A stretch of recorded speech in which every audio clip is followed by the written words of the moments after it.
Hello, Rich Rising. My nervous system fried. I tried curling my bangs today. They got too curly. Like,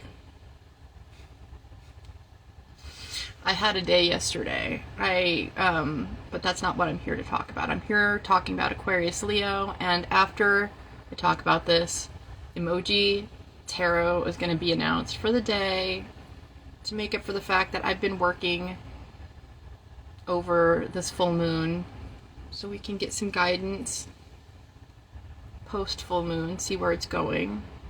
All this action back and forth in Capricorn, I think we're all pretty much over it. We're tired of the pressure in this exact spot. It's like, you remember that episode of Mythbusters?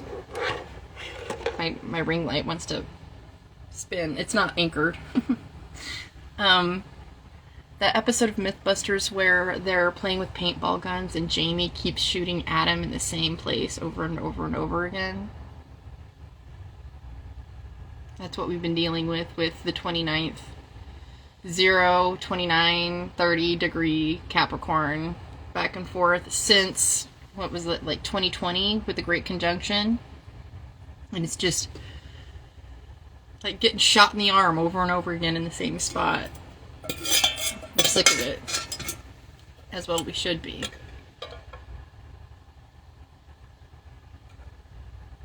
Only you know where that pressure is in your chart. When it comes to the Aquarius Leo dynamic, though, I've been thinking about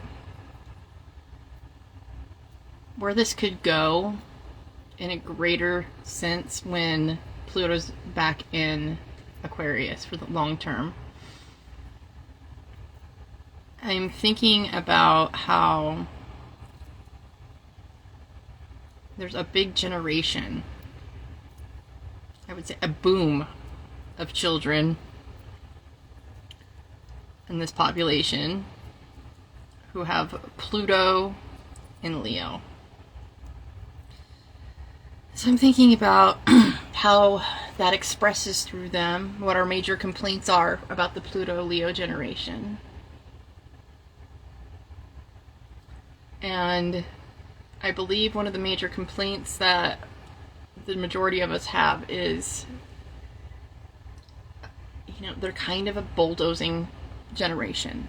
They don't really have a lot of regard for how others feel or what other people might need in the future. If it suits their needs right now, they're going to just do it and damn the consequences until later. That's for somebody else to figure out, right? That's very Pluto Leo. Like, I need this. Using the word I a lot. This generation, listen to how they speak when they're irate or any of their major complaints. Very I.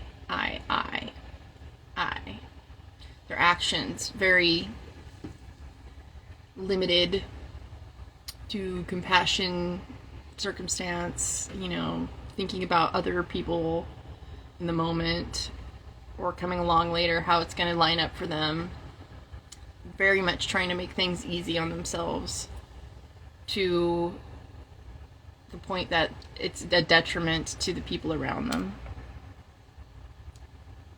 Certain resources getting used for seemingly no reason to a gluttonous state because it's just about pleasure. Right? So this whole setup, we understand that this generation had a lot to do with how finances are run now, how the housing system is set up, how student loans are ran, how younger generations have expectations put upon them from older generations. The huge. But we're experiencing, I'm not trying to shake this whole thing, it's just very, I don't know, sorry. I was about to say sensitive anyways. Pluto in Aquarius. This back and forth over Capricorn. It's very oversensitive degrees. And I feel that we're learning to have our hands slapped. I feel like this is like a constant like wrapping of the fingers because of certain things we're trying to use that's against the natural order. This Capricornian hand slap is like a preparation for the Pluto in Leo. It's going to be an extremely long transit. I think it's like a 20-year long transit once Pluto is in Leo for good. And, you know, I'm sitting here contemplating all of this and what it might look like.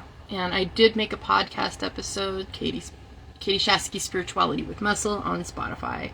If you're curious, it's very searchable. But this episode was one of my most listened to. It was Pluto and Aquarius. It's talking about wisdom from the Kabbalion lining up with certain things about Pluto and Aquarius. And I do believe in the pendulum swinging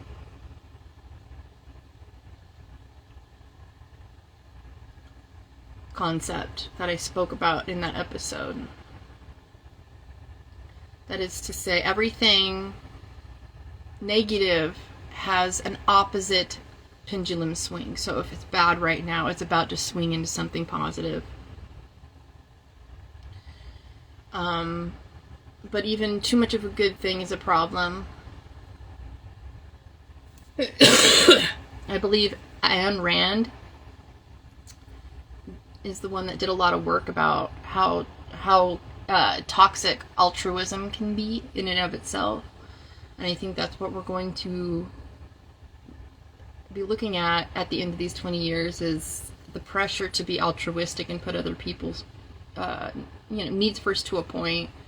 Aquarius only is humanitarian to a person comes through, like it's almost like they get tired. They have to keep it moving, they have to keep expanding, keep changing, so they can't stay in one place too long. So their ministry has to change locations. My asthma is so bad because of the wildfires lately. I live in Southern California, so sorry. But you see what I'm saying? The altruism can, especially if it's mandated, imagine, how that pendulum swing would affect things. Even though it's for the greater good, the individual would suffer. I worked extremely hard yesterday, and if I had to spread my money around at the end of that and not see my full reward for that work, my soul would dwindle on these jobs quite a bit. Like it would make me feel like I was anti like my individuality would suffer. It would be against my Aquarius placements, my Uranian placements.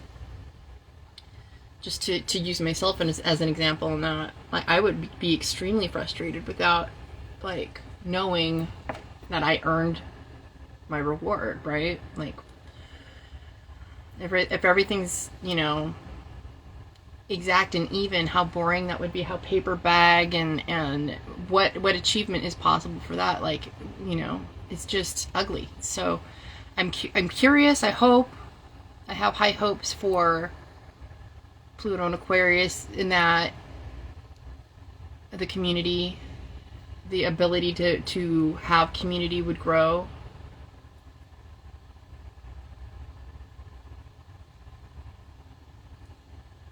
But there's some danger in that, so I'm thinking about all of it.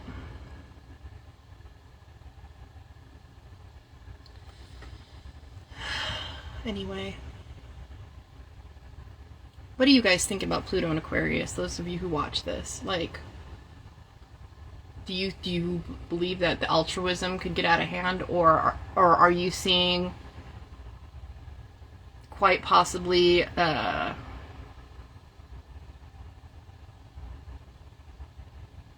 You know, maybe it's a society where the purge is possible.